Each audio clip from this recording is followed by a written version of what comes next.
This is a HeadGum podcast.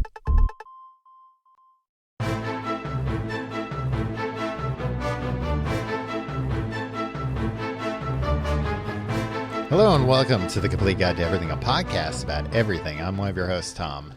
And I'm Tim. Tim, how are you doing this week? Tom, I'm doing well, but I'm on the verge of starting to possibly lose my voice. Oh, well, that's perfect for a podcast. I know, I make my living with these golden pipes. Yeah. And now look what's happening. What in the poorhouse. What happened? Were you screaming at your wife or something? Is that how you started losing your voice? I know that's something you do a lot. That's not really something I do a lot. It's not something that I have the desire to do, and I wouldn't be able to do it anyway. Well, I know. You always say, like, I don't want to do this, but you make me do it. But, Tim, honestly, I don't think that's true. Could you imagine screaming at somebody in a New York City apartment? That'd be so uncomfortable. Yeah, because literally the whole block would hear it. Yeah, it stinks. And that's not why I don't scream at we're a minute into this, and I'm always... Tim has a really bad attitude on the podcast lately. Tim, if the first thing that pops into your head... that the first reason why you shouldn't scream at your wife is just the neighbors, then I don't know. I think you've got to really reevaluate things. I don't think you heard the part where I said I have no desire to scream at my wife. I know, but like I said though, you've said in the past you don't want to, but you have to. How are you doing this week, Tom? Tom, let me tell you, off to a bad start here. Uh-oh. Looks like I'm going to be the next one getting screamed at. Tim, I'm doing good, but we'll see what the rest of the week holds, because a lot of rumblings in the UFO community that some big stuff's going to happen this weekend. It might have already happened by the time you've heard this. Can I say right now I regret asking you how you're doing this week? Well, I mean, come next week, Tim, everything might be completely different for everyone. Is this your tactic to get to talk about what you want to talk about? You just make wild accusations about lies about the way I live my life. It's called showmanship, Tim. God. It's called putting a little razzmatazz on things, making things that I'm abusive, that I'm verbally abusive to my wife, making things showmanship on your fun. So yeah, there's going to be a segment on 60 Minutes this weekend about UFOs, and it sounds like they've talked to some pretty high level Pentagon people, and some things. Andy Rooney talked to him? No, Andy Rooney's not in the Pentagon, Tim. I know you think that's where he went. I've tried to tell you otherwise, but he seemed like a smart guy. He seemed like he was real plugged in. He seemed like a smart guy, a guy that they'd want at the Pentagon making decisions. You know what? Andy Rooney didn't seem particularly smart. I don't know. No, not at all. Why did they give him that job? Why did they give Pentagon? I told you, he's not working at the Pentagon. 60 Minutes, Tom. Because it worked. You know, people just want to see an old man complain on television once a week. So that's how he got his job. But this has nothing to do with Andy Rooney, Tim. This is about all the Mike Wallace, all the disclosure that's been going on around the UFO phenomenon. The Michael Crichton book, yes. No, people have been reading that book quite a bit. It what is that? So you're saying it's like a Pentagon book club where they're reading Michael Crichton's disclosure? I'm saying that there was stuff in the one of these COVID relief bills where they had to, I think by June or July, like disclose, what they know about a lot of this stuff, but like I don't know, there's just like a lot of, I think what it is that they have no idea what's going on. that they're seeing this unidentified aerial phenomenon. That's what they call it now. It's not UFOs, it's UAPs. Okay. And I think, what's scarier than the government has been keeping everything from us and they knew what was going on all along? Then what's scarier is the government coming out and being like, yep, yeah, we see these things too. We have never been able to get close to one. We have no idea what it is. Your guess is as good as ours.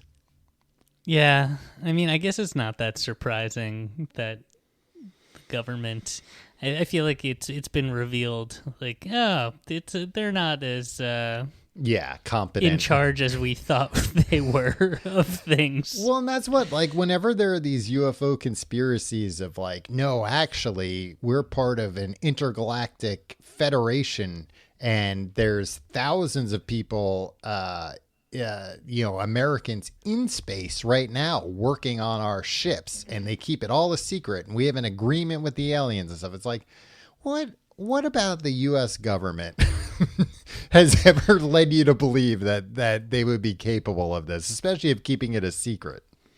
Yeah, but like, why do you even have to formulate an art? Like, you're always like, and get this, what this guy said, that there's an intergalactic. It's like, yeah, it's an idiot. That's a crazy person, Tom. Yeah, you don't have to like use logic to shut him down. You have to be open-minded with these things, Tim. So you have to. I don't think you do. You do. Because we don't know what these things are. Anything's possible. Maybe this guy's right. Maybe I'm the idiot. Well, maybe him and the rest of the people in the Tom, Intergalactic Federation are laughing at me. What do you hope this stuff is? I don't know. Tom, you're fascinated by UFOs and stuff. And, yes. I share that fascination to a degree. Mm-hmm.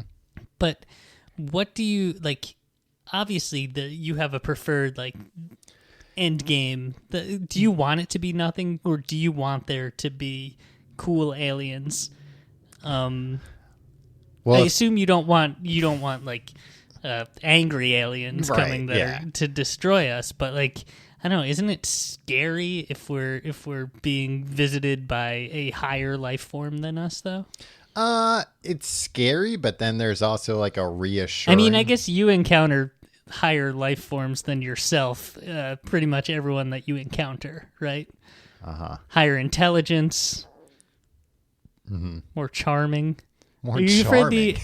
Do you feel like the aliens are going to be more charming than us? If they're charming, then we're screwed. They're going to be, baking us into pies or whatever before we know it. If bunch of Clooney's come down. Yeah. No, I don't have any hopes for what. I mean, I hope it's, not something mean or whatever. But I don't have a like, oh, it's, creatures from another planet. I want creatures from another dimension. Like, I don't really have any hopes along those lines. But would you prefer them be like, no, like, if you were to believe that's like, oh no, it's a weather balloon. Like, would you prefer it to just be a weather balloon or a misunderstanding, or would you prefer it to be aliens? No, yeah, I'd prefer it to be something interesting like that. I also think, like, increasingly, especially like it's weird that all this is timed as like we've got this new rover on Mars, because it makes you think like, if we send like rovers to other planets, wouldn't other civilizations probably do the same thing? And that's like kind of what I think this might be. Like, I always found it,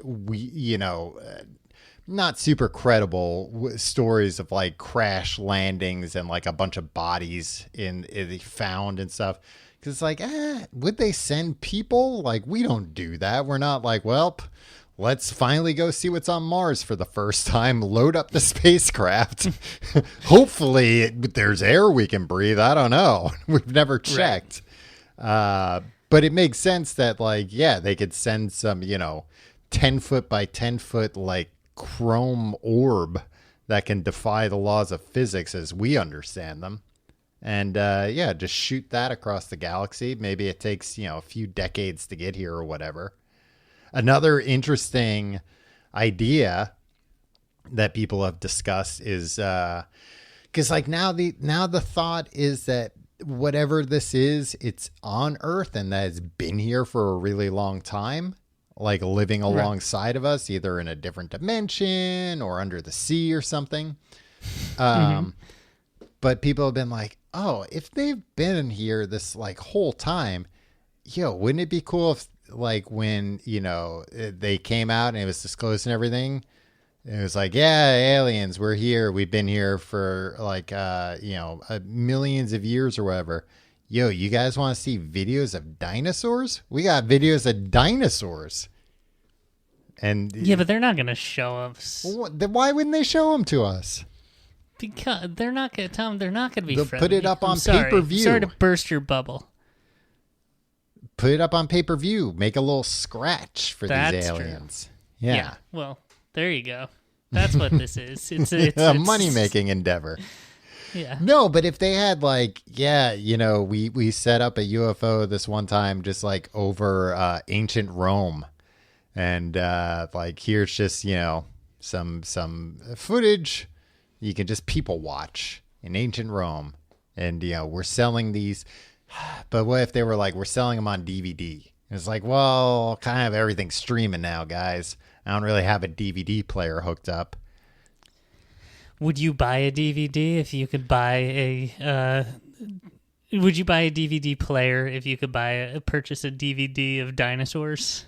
Of real dinosaurs? Yes, I would go through the trouble of buying a DVD player. You could stream Jurassic Park 2, The Lost World, the Jurassic World movies. Can I? What service are those on?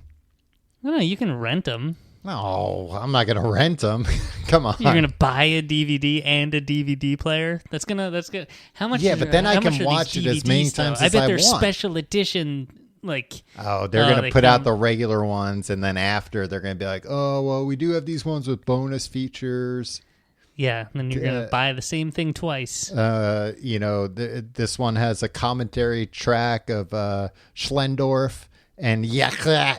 Talking, they're talking about when they made this, and they've got a lot of interesting stories, a lot behind the scenes. I'm not interested in seeing ancient Rome. I don't need to see history. I don't really care about history. You're not interested. You wouldn't be interested in seeing what shit was like in a different time. Well, people were like smaller and dirty. I don't think people were smaller and dirty. Yeah, they were. You're thinking of hobbits. Those books aren't real. I've told you that. Tom, people hundreds of years ago were smaller than us. Yeah, and you don't want. Oh, and you hate short people, so you don't want to see them. I'm a regular Randy Newman, man. Yeah. Well, they were smaller because like there wasn't as much stuff to eat. They didn't have all the good stuff we have now. I'm not saying look like Pop-Tarts to make people tall and strong. I'm just saying I know the gist of it. They didn't have very good hygienic habits, right? Well, it was hard for them, yeah. I know. You're telling me all the reasons why. Well, maybe you could sit down and watch this DVD. And, you'd have a little more empathy for these people. You'd be able to understand them better. If I was like, hey, Tom, guess what? There's this, like, filthy dog standing on my corner. You better come and look at it. It's sickly and gross. Wait, what are you talking about? Why do you want to see that? I don't want to see some dirty, sickly, short people walking around. Well, you wouldn't have to. It wouldn't be that. It would probably be like the height of Rome when everybody was, like, doing well. Walking, going to different orgies and feasts.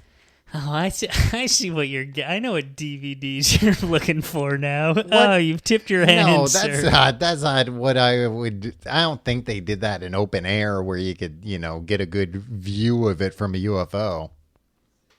You don't think they could? Maybe they did. They probably went into the old Parthenon once in a while to get down and dirty. as you so eloquently put it. You call them all they're always dirtbags. dirty, Tom. Tom, I'm sorry, they didn't clean themselves. According to Tim, ancient Romans were little dirtbags, and no DVD will change his mind.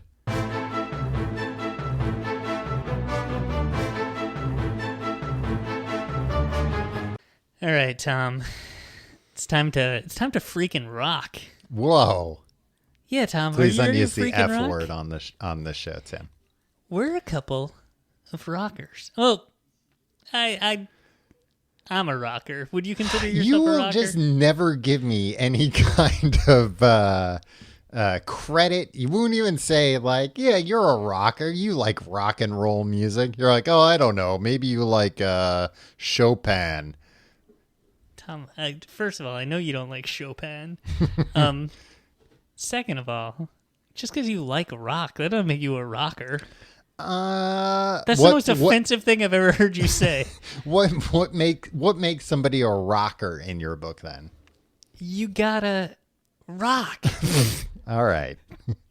You don't like rock. You should like it if you're gonna do it.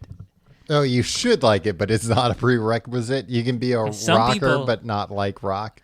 Yeah, some people are just they can't help with it. The gift of rocking. Yeah, like G.G. Allen. Yeah, he couldn't help but rock. He couldn't help but rock.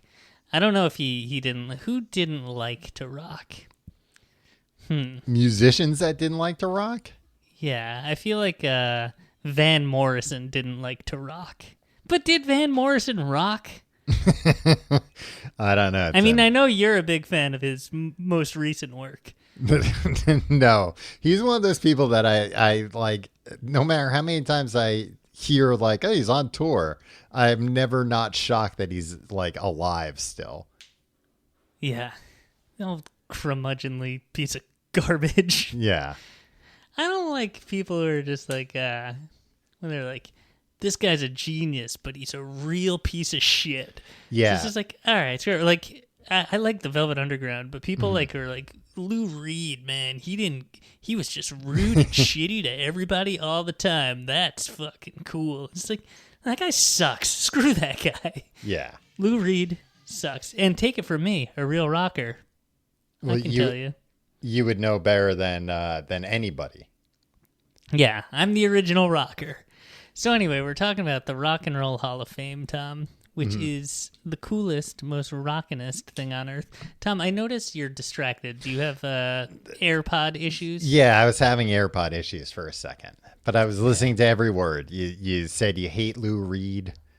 Where do you fall on Lou Reed? Do you think he was cool because he was mean? No, I think he sounds like he was a real dick all the time. Yeah. People like that. Yeah, I don't know. I think like, obviously everybody talks about like all this cancel culture stuff all the time, but that I do like the fact that like as a society we're like, you know what? I don't care how good you are. Don't be a dick. Like, just don't. Like, yeah, your stuff, like, people will still listen to it, but, like, it will hurt. It'll hurt your reputation. Whereas, like, if somebody's, like, a nice guy, then it's like, oh, after that person dies, people just enjoy their stuff even more. And then you hear stories about, like, hey, you know what kind of a nice guy this guy was? You don't even have to be a nice guy. Just don't be, like, I mean, people like Lou Reed seem like they went out of their way to be dicks. Yeah. And guess what? People think that's part of the rock and roll lifestyle. That's not. All right? You know what? Courteousness is... hey, take it from two old rockers like us. Nothing rocks harder than being courteous. One rocker and one guy that claims to be a rocker, but we'll see. This week we're talking about the Rock and Roll Hall of Fame, Tom. Mm-hmm. The coolest place where all the coolest rockers are. Do you know who's in the Rock and Roll Hall of Fame, Tom? At the current moment? All right, so there are, I think, 317 acts in the Rock and Roll Hall of Fame. Okay. How many? Like, I took like a Sporkle quiz where they just. I beg your pardon. Like, do you know Sporkle, Tom? No, I don't know Sporkle. It's a website with a lot of quizzes on it. Oh, okay. And it was just like, all right, you got like 10 minutes. Write as many of the Rock and Roll Hall of Fame guys, and we'll tell you. And then you send it in to them with a self-addressed stamped envelope. 351 inductees. No, it's on the internet, Tom. It's wonderful. It's all like live in real time. Yeah, if you well, get something how much right, is it going to cost me? Tom, something's up over there. Something's going haywire. It's all free. Well, how can they afford to pay the people grading these tests? I don't know, Tom. Volunteers, I think it might be, maybe. It's either it's volunteers. I think it's the computers. There's computers involved somehow. What does a computer know about rock and roll, Tim? So, I'm feeling it out. I got like the Beatles, the Rolling Stones, and I was like, Led Zeppelin. The rest is anybody's guess. It really, like, you run out real quickly. There's less off the top, because then like you're like, oh right, the Yardbirds and Buffalo Springfield, and it's yeah. I get it, but like, look, if we were putting in the bands like that, like in the 80s they started putting in like, oh, every band from the 60s gets in. Yeah. Like if we were still following that, it'd be like 2021, the Toadies and Eve 6 are getting but right. Please welcome to the Rock and Roll Hall of Fame, Lit. Hey, those guys rock. They rocked out on Pamela Anderson Lee's giant body. Oh, that is true. I forgot about that. Yeah, nothing. What could rock more than that? Yeah. What Playboy Playmates? Tom. Who set up the Rock and Roll Hall of Fame? Who started all this? Tom, what year do you think they started it? Well, you said the 80s, right? Yeah, 83. Oh, wow. Okay. They started they didn't start inducting people until 1986. So I don't know what they were doing because they started it in 1983. They just started making a big long list. We got to think of every band. They didn't start inducting people till 86, and they didn't even have a Hall of Fame, like a physical place, a building, until 1995. Right. So, like, what were they doing from 1983 to 1986? Fundraising? Maybe. For what? For a building that they were going to build in 12 years? Well, it probably took them a long time to raise that money. They probably thought they were going to do it quicker than that. Yeah. Well, Tom, who started it? The most rock and roll guys ever. Some record executives and lawyers. Whoa. Yeah. It sounds like these guys really know how to rock. Seems like these guys were like, let's try to make these guys relevant again so we can sell more records of theirs. Yeah. And also, I think they like put entertainment lawyers in the Rock and Roll Hall of Fame too. It's like, cool. Well, yeah. What could be more rocking than that? Well, it's like, when you're watching like the Oscars and they're doing the in memoriam, and then it's like, a bunch of like agents and managers and lawyers and stuff in there. And it's like, I get it. They're part of the industry too. But like, I'm sitting at home. I don't know who the hell this is. Yeah, don't tell me about him. Yeah. Keep it to yourselves, Hollywood. Keep a few secrets.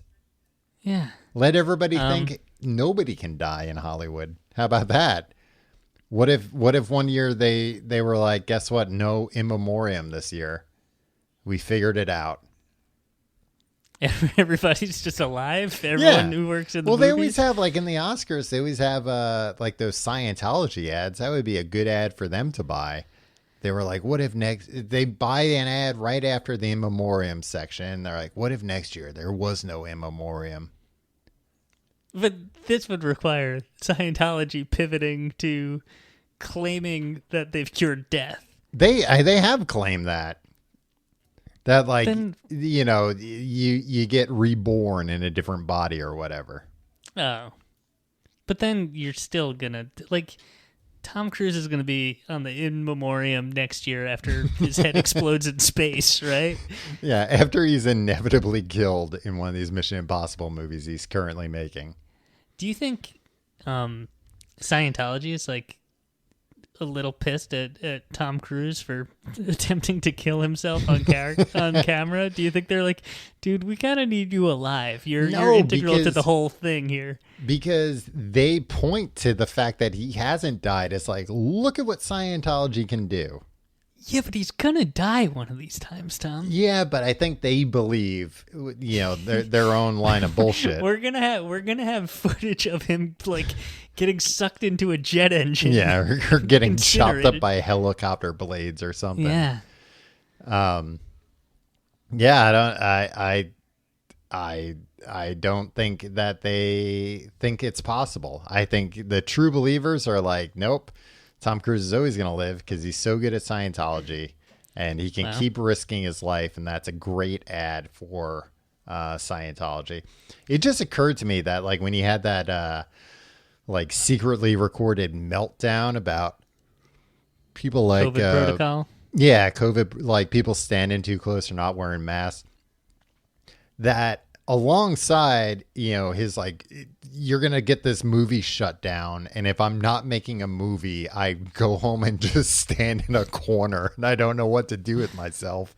I wonder if he was also like, I'll be goddamned if I'm going to be killed by COVID on the set of a Mission Impossible movie and my entire life will be a punchline. Yeah, no, I should die by smashing a motorcycle that's going 120 into the miles Grand an hour. Canyon. Yeah, exactly. Another guy that was instrumental in starting the Rock and Roll Hall of Fame, or I just call it the Hall, Tom. Nice. Another guy integral in the Hall. Mm-hmm. Is Jan Wenner. Do you know this guy? No. He's the publisher of Rolling Stone. Oh, okay. He's a real doof. Well, it makes sense though that like the publisher of Rolling Stone would be involved in the Rock and Roll Hall of Fame.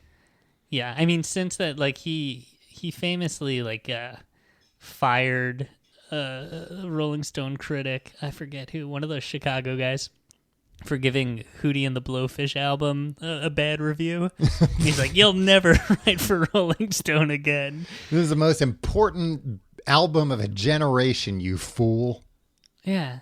And there's also been a lot of controversy around Jan Wenner because a lot of people have accused him of lobbying to keep acts out of the Rock and Roll Hall of Fame that he has like a personal vendetta against. Mm. You want to know who the most notable act is? Yeah, sure. Peter Tork accused him of keeping the Monkees out of the Rock and Roll Hall of Fame because he's mad that the Monkees didn't play their own instruments on the first two albums. But Tom, the Monkees got really good after that. Well, I was going to say, first off, it's a travesty that the Monkees aren't in the Rock and Roll Hall of Fame. But yeah, it is like such a wild thing that the Monkees, were just like a put together group. And then they were like, no, fuck this. We're going to be a real band. Yeah. I mean, like, how hard is it to like be to be a real rock band? I don't know. Neither of us have been in the Monkees, and not for lack of trying. Tom, you've been trying to weasel your way into the Monkees for nigh on 20 years. One of these days it's gonna work. That's why you killed Davy Jones, right? I don't even know how Davy Jones died. How did he die? Is Davy Jones dead? I'm pretty sure Davy Jones is dead. Yeah. I think a bunch of people were real upset about Davy Jones dying. Yeah. With good reason. He was in the Monkees. That's the reason he died? No, people were upset. Okay. That he died because I could see if like somebody died in the Monkees because they were in the Monkees, then that's a pretty good reason to keep him out of the Rock and Roll Hall of Fame. I feel like after 1995, Davy Jones was just walking around in like a solid colored crew neck sweatshirt. That was his look. Maybe sometimes he'd wear like a painter's cap. You know what, Tim? If that's what you say, I'm gonna have to agree with you because I don't remember what Davy Jones dressed like in the mid-90s, unfortunately. And you wonder why you never got into the monkeys, Tom. You know what? You're right. You got to know these things. Maybe I wasted my life trying to get into the monkeys, because if that's what it would have taken, then forget it.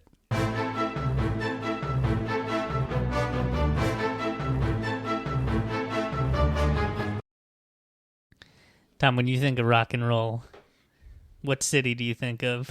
Cleveland. Detroit Rock City? Oh. Cleveland, baby.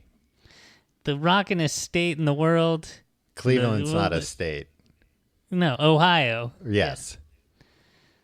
Cleveland's a city, you see. Yeah, I know, Tom. I learned that from some of the higher life forms that I've gleaned a few nuggets from when I can understand what they're saying. So they were like trying to figure out where they're going to put this, and they're like, should we put it in a like big city like New York or Los Angeles or Chicago, or like a city that has ties to rock and roll music like Detroit?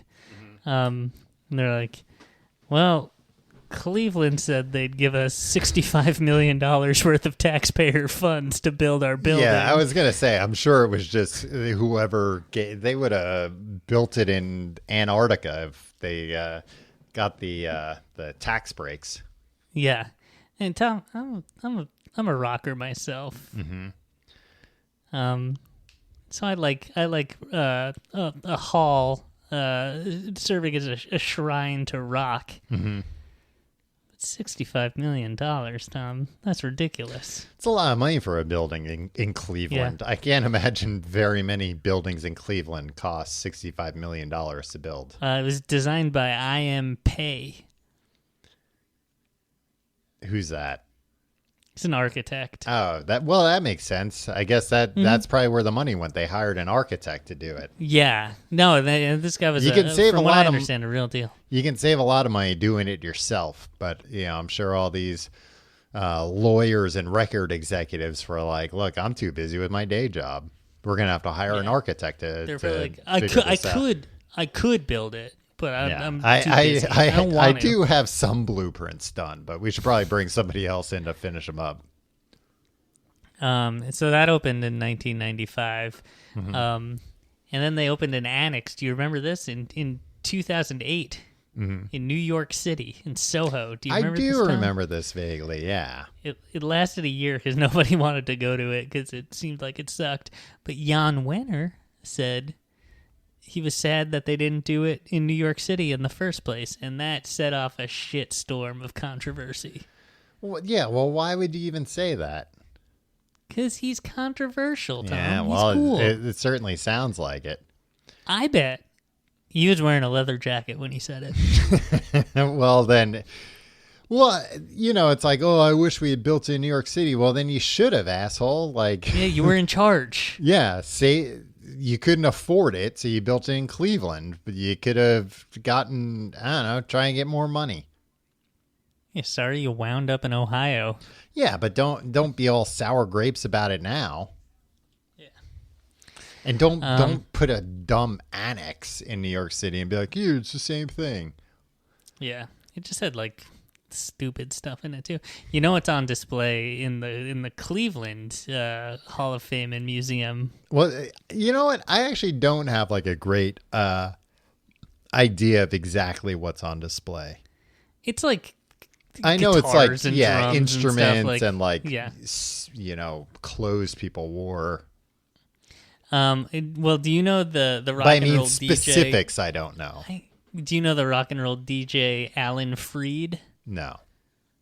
He was from Cleveland, and that's kind of he was instrumental in getting it there. He's like, I was one of the first rock and roll DJs. I'm sure he said he was the first rock and roll DJ. And it's like, perhaps you've heard of the Big Bopper or Wolfman Jack. I was gonna say Wolfman Jack. Yeah, what did Wolfman Jack have to say about this? But he was lobbying for it, and I think that was the excuse that they used. They were like, it's not his fault. Millions of dollars of taxpayer funds. It's the fact that DJ Alan Freed was from Cleveland. And we were going to build it in New York City, but Alan Freed said, no way, Jose, you got to build this in Cleveland. And we had no choice. Well, anyway, Tom, you can go and see his ashes, which are on display in the Rock and Roll Hall of Fame Museum. Can I see the actual ashes or just an urn? Because I'll go to Cleveland if it's like, hey, check it out. We've just scattered a bunch of ashes behind a display. It's in an urn. In those urns, there's but the urn's easy to topple over. Yeah, I mean, probably.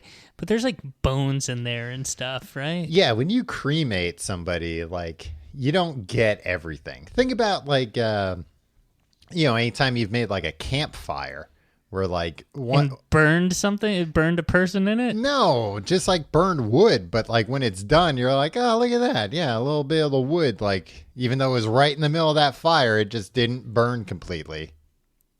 Yeah, but, I mean... It's a little hotter than a campfire. Depends on the way you make the campfire. You build a big campfire that burns brightly for about 45 seconds, and you use all the wood. Every time I've been camping with you, you're just like, we need to build this up, and everybody's like, no, stop. That's all of our wood. Yeah, but then everybody's like, you know what, Tom, that was a real good time. Now I have memories of that big bonfire. Well, I mean, burning wood is also a lot easier than burning a human body. Right. Also on display at the Rock and Roll Hall of Fame Museum in Cleveland, a charred piece of Otis Redding's airplane that crashed and he died in. That's fucked up. Like that's not a piece of rock and roll history. I mean, it is. It technically is, I guess, but it's like, I don't know. Did he own that plane? He might have. Yeah. But I mean, even still, like, I don't know. Put other stuff if it's in there. Don't just put in, like, if he had died in a car crash, would they have been like, here's the bumper from the Ford he was in when he died? Yeah. Would you go and see the outfit that he died in? I mean, I assume if it was on display, it wouldn't be too gruesome. Well, it would be on a mannequin of his, like, gnarled body. No, I wouldn't. You know what, Tim? I wouldn't be interested in seeing that. Again, I don't think that has much to do with rock and roll. I know. Well, that sounds pretty rock and roll, actually, Tom. But you do want to see ashes and bone fragments scattered on the floor. Yeah, it's a little more tasteful. Yeah. Not on the floor. It can be behind glass. All right, Tom. The Rock and Roll Hall of Fame is in the news right now, because some new inductees were just announced. Yeah, every year they induct new people, and you have to have been rocking for at least 25 years, right? Here is it's 26 years after the release of your first record, you are eligible. Okay. Does it have to be like an album, or can it be a single? It can be a single. It can be an EP. What about a SoundCloud? I don't know. Well, I guess we haven't gotten there yet. Yeah, and they're never going. Yeah, exactly.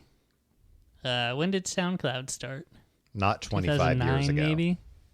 Yeah, I'm trying to figure out. Obviously, not 25 years. But we're coming up on probably some people where it's like my first release was leaked to Napster. And now is that going to count? Probably not. Yeah, probably not. Like, what debut albums were leaked? Yeah. Well, I'm sure there were some. But yeah, I'm sure. Name one notable one. I'm sure it's just like, yeah, you know what? That's a technicality. Just wait till next year. Then you'll be eligible for real. Tom, there's two first ballot inductees this year. And that means it was the first time they were eligible. Mm-hmm. And they were just an automatic in. Right. According to the who votes on this? The previous members and a bunch of like industry fucks. Okay. Well, I know one of them was Foo Fighters, that this was the first year they were eligible. Mm-hmm. I don't know. People are complaining, like, oh, are they really? It's like they're as good as the most band. Like, I'm not saying that they're better than the friggin' Yardbirds. Come on. Well, yeah, and like they are one of the few, like, pure rock and roll bands, like, still putting out albums, I think. Right. I mean, and that's part of what makes them so boring, but they are at least still doing that. Yeah, and like, I don't know, they had 2 good albums, and look, we all know this is all politicking, and this is yeah. Dionne Warwick started that Twitter account where she hires people to be sassy on her behalf, and it was like politicking to get into because she was nominated, she didn't make it in, but like, this is what people do. They campaign for this stuff just like they do for like Oscar wins. Right. It's not necessarily like, all right, everybody just vote on what's best. It's like, no, vote on like who's been good to you, who's like made you promises in the future, who's made you money, who stands to make you more money. Yeah. And Dave Grohl is friends with like Paul McCartney. He brings like Brian Johnson from AC/DC out in concerts to sing songs. Yeah. He does every single benefit, like the concert. He'll do any friggin' music documentary. I was going to say, he'll be in any music documentary. You ask him, he'll come in and he could have never even heard about who it is, but he'll have some stories. Yeah, and he's always charming and funny when he tells these stories. And people are like, well, how dare they honor his band for this industry thing? Like, no shit. He's charmed everyone in the industry. Yeah, I mean, he is a politician of the rock and roll world, of just like has worked tirelessly to make as many people like him as possible. I mean, and it's the same thing with the Baseball Hall of Fame. That's all political. It's all like, well, I'm not, this person might be one of the best, players that's ever played the game, but one time they, were an asshole to me at a party. So I'm never voting for them. The people voting are people still. But to answer your question, Tim, I don't know who the other one was. The other inductee. The first time ballot. Because you don't think what this artist does is music. You say rap music, more like crap music. It's Jay-Z. It's Jay-Z. Yeah. Now, I read something, though, that they said, like, he, I get because of the ballots, like, he was actually in, like, last place, but he still got inducted. Why do you have to take it away from him? Who cares? No, I'm saying I don't know what that means, and is it something where it sounds it's like, to me like you're trying to smear a man because you don't care for his genre of music. No, I'm saying I'm asking, all joking aside, Tim, that Tom, I'm dead serious. That it sounds to me like, the people that get to vote are probably like a bunch of old fuddy-duddies. But then they're voting, maybe, this is what I'm asking, like, does it only count so much? But then, like, the people at the top are like, no, of course Jay-Z gets in. Look at how many albums he's sold. Look how influential he is. I think you might be maybe mixing him up with the other hip-hop inductee this year, LL Cool J, who did not get in on a normal ballot. Well, no. He got in as the Musical Excellence Award. Yeah, and they said he had been up for it like 6 times. Yeah, and with him, it's like he's so influential and was so early on that they feel like a lot of voters and a lot of Rock and Roll Hall of Fame pundits, Tom, believe that him not being in there is holding back people who are like influenced by him from getting in, because it's like, well, we can't vote them in until we get LL Cool J in there. So they just like circumvent this, where this is where like they also But he got inducted Billy Preston and Randy Rhoads. Yeah. It's not people voting. They weren't like nominated. But it's just like a a committee lesser, was like, it's like they an should be honorable mention type thing. It's a musical excellence award, but it all goes into the same pipe, Tom. All right. Well, yeah, but it still feels like you want to be voted in. Mm-hmm. Like, I'm sure LL doesn't feel great about, like, cool, I was nominated 6 times, and then finally they were like, we're going to get you in on a technicality. Tom, it's funny you say that, because a lot of people, or some acts, don't necessarily want to be voted in. They want to get in on a technicality. No, they don't want to be in at all, Tom. Uh-huh. Can you think of the coolest band in the world that would get inducted but reject the nomination and write a really scathing letter about it? Was it Oasis? Nope. They would take that in a second. They would love that. Morrissey? The Sex Pistols, baby. They're dangerous. Yeah. They wrote, I think it was like 2006 they got in, and they wrote an open letter, and they said, next to the Sex Pistols, rock and roll in that Hall of Fame is a piss stain, which is actually pretty good. I like that. And then they also wrote, we're not coming and we're not your monkeys. And it's like, nobody really cares about the Sex Pistols. Yeah. It was like, all right, this is going to be a chance for you to, like, I don't know, get some publicity for your next tour if you don't want to. I mean, that's the thing, too. Like, they were still inducted, though, right? Yeah, they read that letter, and it was all like, they were like, "Oh, I can't believe they read that letter about how they're piss." Yeah, well, that's a great. That's the best way to kind of disarm that kind of response of like, "Oh yeah, we'll read your letter," like.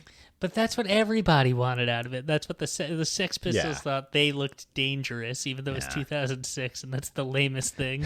And the Rock and Roll Hall of Fame is like, this is a true punk rock moment, and we're playing into it.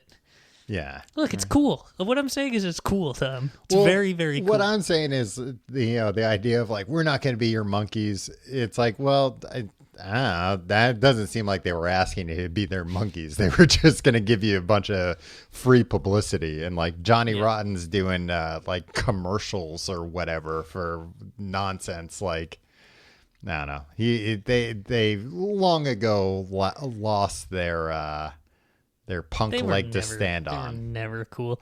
Axl Rose, Tom, also when Guns N' Roses got in. Oh, I do remember that. He said, vaguely. I strongly request... He had a lawyer write a statement. I strongly request that I not be inducted in absentia, and please know that no one is authorized, nor may anyone be permitted to accept any induction for me or speak on my behalf. Neither former members, label representatives, nor the Rock and Roll Hall of Fame should imply, whether directly, indirectly, or by omission, that I am included in any purported induction of Guns N' Roses. That's cool. How would they do it by omission? I don't know. Yeah, Axl Rose is cool. Like that's a cool way of doing it. Yeah, I agree that even though it seems counter, it's cooler to send like a lawyer written letter than a like, "Oi, fuck you, mate." Where it's like, nah, you still like sat down and did this. Where it's like Axl Rose told somebody like, no, fuck them, write a letter and on legal stationery about this that'll threaten to sue. Do you think Axl Rose was like, maybe we should send this lawyerly statement and then maybe I should try to sue because this would be a nice way to get some cash. I'd like to sue the Rock and Roll Hall of Fame. I'd like some of that Tim. money. Nothing's stopping you. I mean, I went aside from not on really the having ashes of Alan Freed. Yeah, you didn't cremate these ashes well enough, and they weren't in an urn. And as a result, I'm in this neck brace. Exactly. Was Axl Rose's whole thing just that like he hates the music industry? I think it was. I don't know what his whole thing is. He's cool these days, though. I like him. Everybody made fun of him because he got the work done. Who cares? Oh, gotta stay as beautiful as he ever was, and he succeeded. Well, I think the thing with him too was like he put on weight and got older, which is a normal thing to do, but he had been out of the public eye for so long that, to some people it was shocking. Yeah. But no, he's like it sounds like he's a relatively cool dude nowadays. Mm-hmm. Who's not a cool dude these days or in the past, probably any day of his life. Famous Beach Boy villain Mike Love. Well, when you say famous Beach Boy villain, it sounds like he was plotting against the Beach Boys. I mean, in a way. You would call the Joker a famous Batman villain. Yeah, because he's a villain that appeared in Batman comics. Right. Oh, Mike Love is a villain that appeared in Beach Boy comics. In Beach Boys albums. Why does Mike Love not want to be in the Rock and Roll Hall of Fame? No, he wanted to be in the Rock and Roll Hall of Fame. Yeah. Switching but gears. He wanted to be alone, not with the Beach Boys? No, he just did. All right, so the Beach Boys were inducted, I think, in 1988. So, early on. I think third class, yeah. Yeah, which makes sense. Mm-hmm. And Brian Wilson was just out of, remember he was under the spell of that, evil psychiatrist who, gave him all these drugs and controlled him for a while. So you gotta be careful of that. Landry, was that his name? Doctor, whatever.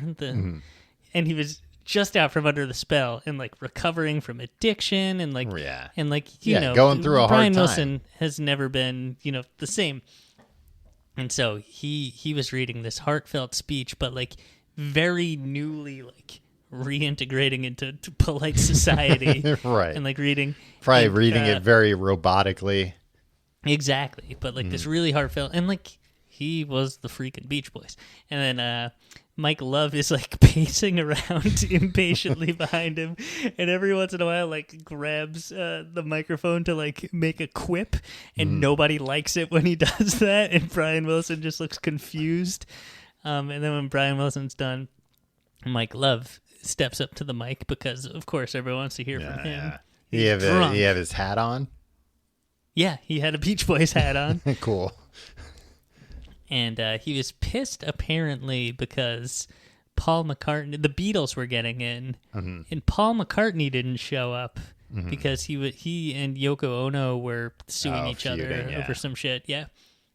And Mike Love made this angry, drunken speech, just ripping everybody apart. He said, the Beach Boys did about 180 performances last year. I'd like to see the Mop Tops match that. The Beatles broke up 18 years earlier, and one of them's dead. Yeah. Did he expect Paul McCartney, Ringo Starr, and George Harrison to be like, ooh, you just threw down the gauntlet, pal. That's it. The Beatles are reunited because Mike Love called us out. And these 180 performances were at county fairs and small town summer concert series. Yeah. Well, and I'm sure Paul McCartney had probably done around that number of appearances, sold out arenas that year as well. I'd like to see Mick Jagger get out on this stage and do Ringo, Get Around. Ringo toured relentlessly for a long time. Well, we'll get to Ringo in a second. He also said, I'd like to see Mick Jagger get out on this stage and do I Get Around versus Jumpin' Jack Flash any day now. What? I don't know what that means. And I'd like to see some people kick out the jams, and I challenge the boss to get on stage and jam. And everybody was kind of like, why is he so angry at everybody? What's happening? Well, and also, this is the late 90s and you're challenging Mick Jagger and Bruce Springsteen. I bet you can't even perform anymore, where it's these people are bigger than they've ever been. It was the late 80s. Yeah, they were in their I want to see Billy Joel, see if he can still... Oh, this is the late 80s, not the late 90s? Yeah, oh, 88. Okay. Oh, then even more. He said, I want to see Billy Joel, see if he can still tickle ivories. Yeah, it's 1988. It was Joel Mania. Yeah, every album had sold exponentially more than the last. Meanwhile, what did the Beach Boys are the only act out of that like weren't putting out new work. Kokomo came out a couple years earlier. Yeah, I guess. I know Mick Jagger won't be here tonight. He's going to have to stay in England, but I'd like to see us in the Coliseum and he at Wembley Stadium because he's always been chicken shit to get on stage with the Beach Boys.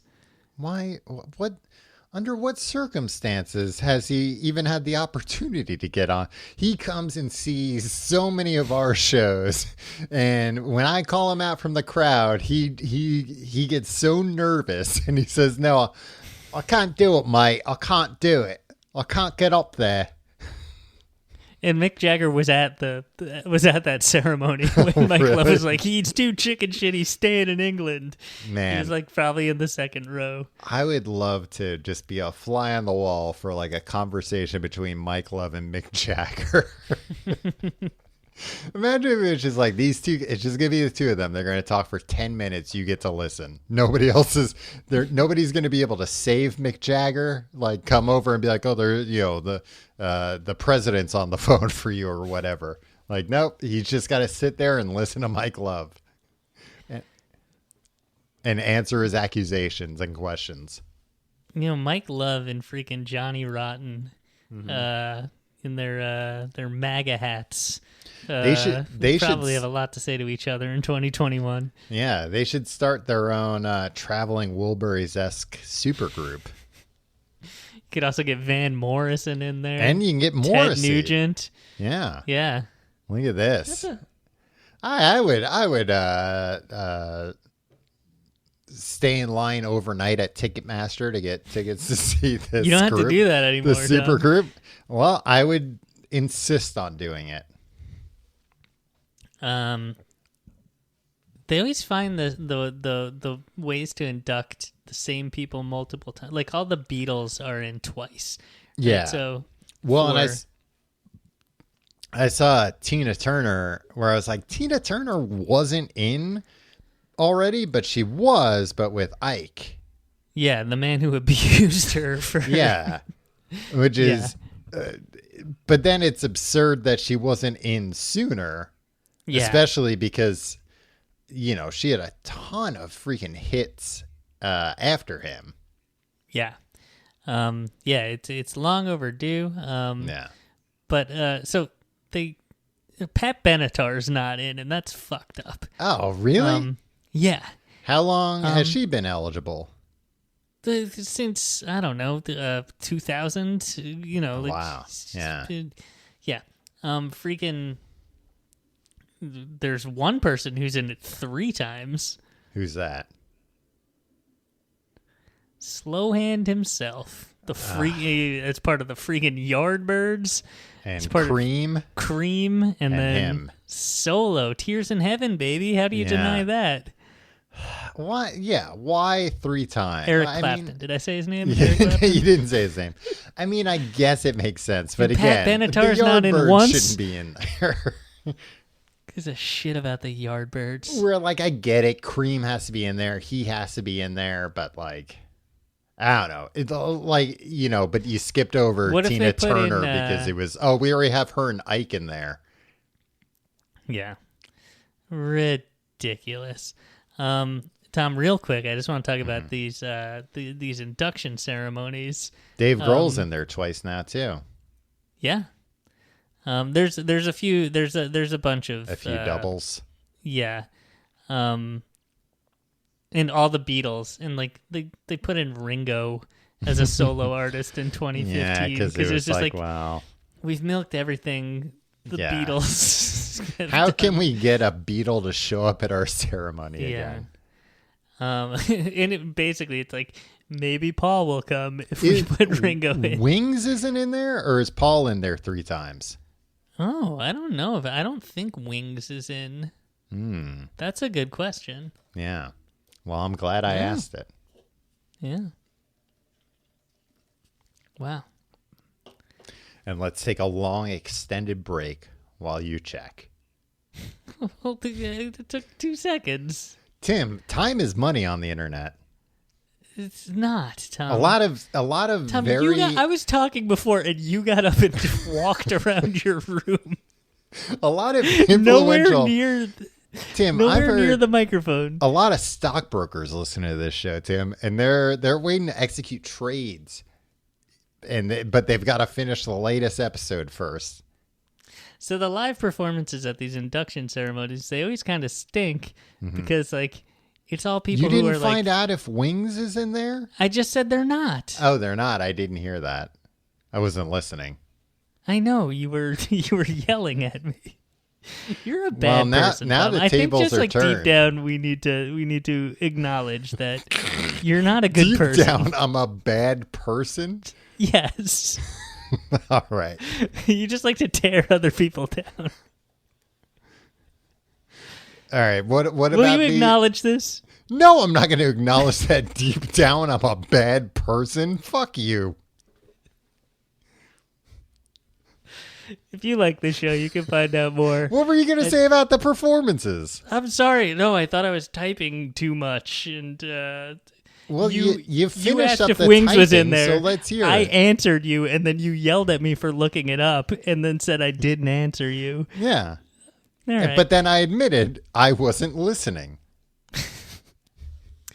It's always like Paul Schaefer and a bunch of people. Oh, setting as the up. backing band. Yeah, and then the bands come out, and it's always bands that either hate each other and have no chemistry on stage anymore. Yeah, often, or not often, but there have been a lot of cases where it's this is the first time they've played together in 20 years. And they play their songs either too fast or too slow. Yeah. They don't make eye contact. And they all look like there's always one guy that's thrilled. It's usually the drummer that hey, we're all back together. This is great. My old life is coming back. This is fantastic. Yeah, then everybody else looks like they have a sniper rifle trained on them. And that one band member, the drummer or bassist, is backstage so guys, what do you think? A new tour? Yeah. And I don't know. It's either that or it's just yeah, we've been touring this whole time and putting out bad albums for the last 20 years. And we'd like to play a little of that for you now. Yeah. And I don't know. And it's, you're getting people past their prime because you got to be at least 46 years old to be inducted there. And you're not going to rock that hard. But then this Prince guitar solo was from was it 2004? George Harrison's induction. Yeah, and I think Prince was inducted that. Oh, okay, too, yeah, which is why he was there. I was gonna say, otherwise, I'm shocked that he would show up to anything. 2004. You know what? That guitar solo is good, but I don't think I like guitar solos. Because everybody talks about how, people who don't even like music have all weighed in about how that guitar solo changed their life. And people are speaking so highly. And I'm just it's good. I don't know. I think I've seen Prince play other guitar solos that are just as good. I was going to say those people need to rent Purple Rain or just watch more Prince. He's very good. Prince was phoning it in that day, and it was still, phenomenal. I won't take that away, but it's Prince was always that good. Go check out his other stuff. Yeah. But he threw the guitar up and it never came down, and now he's in heaven with the guitar. Finally. Or so they say on Twitter. No, you could see from one angle the guy who caught the guitar. He has guy. He had a guy who would catch the guitar. He did that at every show. It's one of his bodyguards. Yeah. And it was, that's what made him such a amazing showman, that he had these choreographed, what's his name? James Brown with the, putting the cape over him. That's showmanship. That's putting a little razzmatazz into it. throw up a guitar and you don't care where it lands, but secretly, some big burly guy's going to catch it. And if he doesn't catch it, you're going to scream at him and fire him. Tom, the world is lucky that we're here to debunk the common wisdom that was a really good guitar solo, and that was a cool trick he did with it by throwing his guitar in the air. It's a good thing we're here to be like, look, guys, it was fine, it was good, but he had a lot of good guitar solos, and a big guy caught his guitar. It didn't go up to heaven. I'm just saying, look, I actually just watched it again the other day because they put out like a director's cut. Yeah, which is, when have you ever gotten a director's cut of some performance from an induction ceremony? Yeah. You should see the director's cut of my high school graduation, Tim. It's fucking crazy. Different angles. You didn't know that Prince was right off stage the whole time. No, it was great. It's just the people that, talk breathlessly about it. I hope that it inspired them to listen to more Prince and check out more Prince stuff, because I don't know, I feel like anyone that was already a fan of Prince could still like it and still appreciate it and love it. But it was like not a like, he's never done this before. Yeah. It's like, no, that's his thing. That's why he's fucking Prince. I want to see these people's mind blown when they hear Bat Dance for the first time. Yeah. Or when they hear him playing Best of You during the Super Bowl. As just like a passive aggressive fuck you at Foo Fighters for covering his song without permission. And meanwhile, they were like, that was the coolest thing that's ever happened to us. That was not a... like, oh, he got even with us. He played one of our songs without permission in front of the biggest audience in the world. Yeah, Prince wasn't very good at revenge. No, he wasn't. I think there were a lot of things like that with Prince that, like, I don't know, he thought, like, I think because he got so irritated by certain things, he thought like everybody's like this. So if I do this, and it's like, well, no, if you do it, it's an honor. People aren't going to be mad about it. Foo Fighters are going to play my song. I'll show them. I'll play their song. Yeah. And they're like, that's the most amazing outcome we could have ever imagined. If you like the show, you can find out more at tcgt.com. You can follow us on Facebook, facebook.com/complete guide. Follow us on Twitter at complete guide. Follow us on Instagram at tcgte. Follow me on Twitter and Instagram at Tom Reynolds. Follow me at your pal Tim. If you like the show, check out our sponsors. That helps. Also check out patreon.com/complete guide for our secondary podcast, Books to Podcast. Tim, this week, we're kicking off 1984. Hey, we're going to party like it's 1984. See, that's an allusion to Prince by George Orwell. George Orwell's second induction into Books the Podcast. Oh, yeah. We did Animal Farm. Yeah. Which he wrote before. It was the book before 1984. That's a pretty good back-to-back. What a run. Yeah. That's like self-titled followed by Color and the Shape right there. That's going to earn him some acclaim. Yeah, the thing was after that, George Orwell wrote like 12 albums that weren't very good. Had maybe one or two good songs, but the rest was all filler. One or two good chapters and then just a bunch of filler chapters. Or chapters that were just like other chapters he had written before. Anyway... 1984 by George Orwell, Books to Podcast, patreon.com/complete guide. Do you think anybody will understand your extended George Orwell Foo Fighters metaphor? You know what? For true fans will understand it, and they'll go sign up at patreon.com/complete guide. Full disclosure, I wanted to do this this topic. Mm-hmm. Because the Foo Fighters got inducted, and I was hoping to backdoor like a Foo Fighters Part 2. Yeah, for anybody that doesn't know, Foo Fighters Part 1 is one of our most poorly received episodes ever.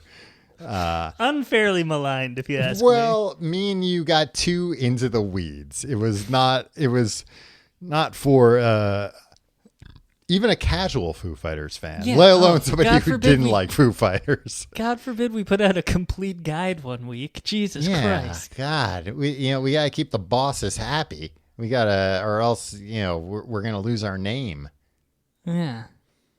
So once every 10 years, we're going to do something where we actually talk about the topic comprehensively, and everybody will complain. And it'll be a topic none of you want to hear about.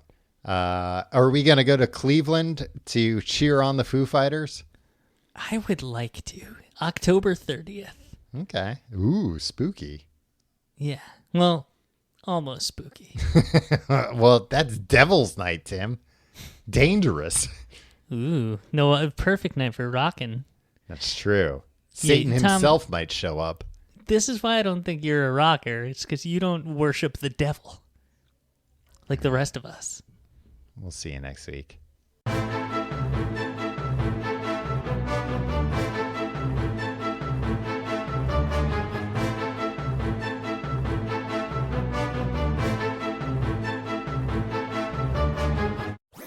That was a HeadGum podcast.